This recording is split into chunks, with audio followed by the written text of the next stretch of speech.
He has been active in curating Chinese exhibitions since the 1980s. He pioneered the participation of Chinese art in international exhibitions. He was instrumental in establishing the international image of Chinese contemporary art from the 1990s.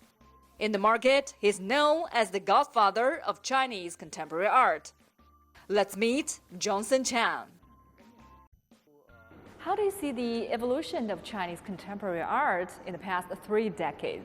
For the 80s, I think one can characterize art in the 80s as a time of experimentation. So experimental art, so-called avant-garde art, art that takes an interest in the wider cultural field, became something that happened spontaneously across China. But in the 90s, the major change was that artists started to exhibit internationally, in international biennales, in international museums. In the last 10 decades, suddenly art became a desirable commodity for collectors internationally. How have collectors' tastes and profiles changed throughout the past 30 years? In the 80s, the major collectors of Chinese art were mainly overseas Chinese, and the taste was mostly in traditional style of ink painting. Artists like Qi Baishi, Pan Tianshou, Li Keran.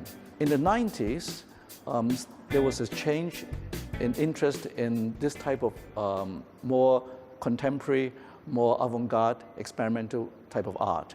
The market was still small circle, but a lot of the good artworks went to the international collectors.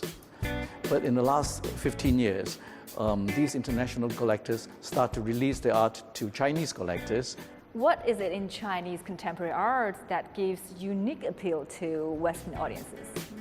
Chinese contemporary art that we see today, especially ones using oil painting medium, is intriguing for the West because it is a kind of language that is familiar to them, but done by a culture that was radically alien.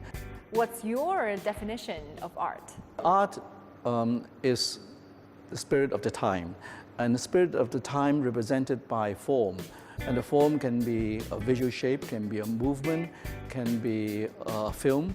And the form of art changes with time. And in the era when changes are so rapid, art becomes even more important because it helps us to catch up with ourselves.